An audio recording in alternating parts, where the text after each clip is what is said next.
রাধে রাধে। ওম নমো ভগবতে বাসুদেবায়। ওম নমো ভগবতে বাসুদেবায়। ওম নমো ভগবতে বাসুদেবায়।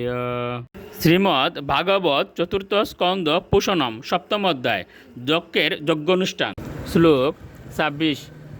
দক্ষ উবাচ শুদ্ধম স্বধাম্নি উপরত অকিল বুদ্ধি অবস্থম চেতমাত্রম একম অবয়ম প্রতিষিদ্ধ মায়াম তিষ্ঠম স্তৈব পুরুষোত্তম উপৈত্য তস্যা মাস্তে ভবান পরিশুদ্ধ ইবাত্মতন্ত্র। অনুবাদ।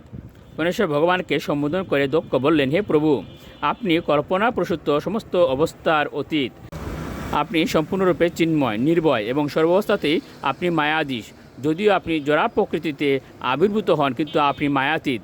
আপনি সর্বদাই জড়কলুষ থেকে মুক্ত, কেননা আপনি সম্পূর্ণরূপে স্বতন্ত্র। শ্লোক 27।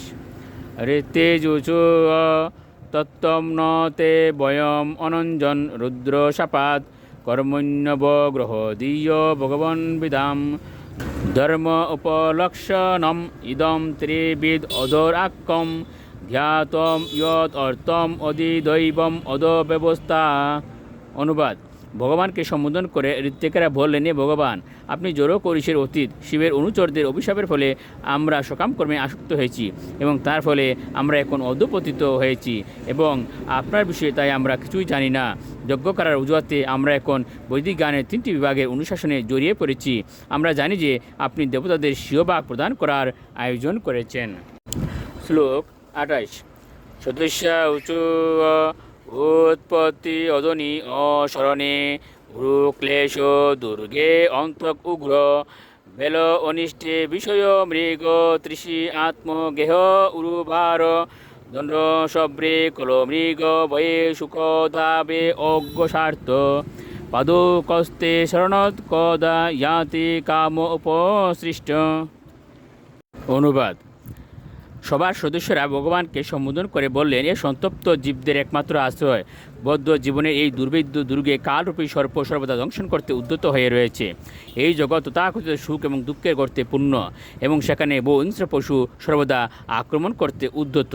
সুখরূপী অগ্নি সর্বদা সেখানে জ্বলছে এবং অলিক সুখের মরীচিকা সর্বদা জীবকে প্রলোভিত করছে, কিন্তু তা থেকে কারো আশ্রয়ে কোনো স্থান নেই। তাই অজ্ঞ ব্যক্তিরা জন্মমৃত্যুর চক্রে সর্বদা তাদের তথাকথিত কর্তব্যের বারে ভরাক্রান্ত হয়ে বাস করছে এবং আমরা জানি না কখন তারা আপনার শ্রী পাদপদ্মের আশ্রয় গ্রহণ করবে। শ্লোক 29। রুদ্র উবাচ তব বরদ বরাঙ্গ্রা বাসি সে আকিলার্তে হেপি মুনিবীর শক্তই রাদ রেনার অনিয়ে যদি রচিত দিয়ম মা বিদ্য লুকু অপবিদ্যম জপতি ন গণয়ে তত্তৎপানুগ্রহেন। অনুবাদ।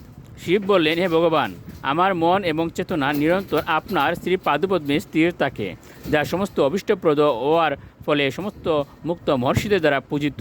আপনার চরণ কমলে আমার মন স্থির হয়েছে বলে যারা আমার কার্যকলাপ অশুভ বলে মনে আমার নিন্দা করে, তাদের দ্বারা আমি আর বিচলিত হই না। তাদের দোষারূপে আমি কিছু মনে করি না এবং দয়াবশত আমি তাদের ক্ষমা করি, ঠিক যেমন আপনি সমস্ত জীবদের প্রতি আপনার করুণা প্রদর্শন করেন। শ্লোক 30।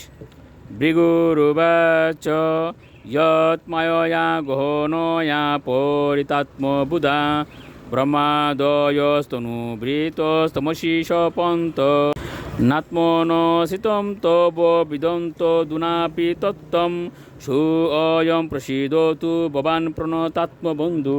অনুবাদ। শ্রী ভৃগু বললেন, এ ভগবান, ব্রহ্মা থেকে শুরু করে একটি ক্ষুদ্র পিপীলিকা পর্যন্ত সকলেই আপনার দুর্লিঙ্গ মায়ার প্রভাবে আচ্ছন্ন এবং তার ফলে তারা তাদের স্বরূপ সম্বন্ধে অবগত নয়। প্রত্যেকেই তার দেহটিকে তার স্বরূপ বলে মনে করে এবং তার ফলে তারা মোহের অন্ধকারে আচ্ছন্ন। আপনি যে প্রত্যেক জীবের হৃদয়ে পরমাত্মা রূপে বিরাজ করেন তা তারা বস্তুত বুঝতে পারে না, এমনকি তারা আপনার পরম পদ বুঝতে পারে না, কিন্তু আপনি হচ্ছেন সমস্ত শরণাগত জীবের সুহৃতে এবং রক্ষক। তাই আপনি আমাদের প্রতি কৃপা পরবশ হয়ে আমাদের সমস্ত অপরাধ ক্ষমা করুন। রাধে রাধে।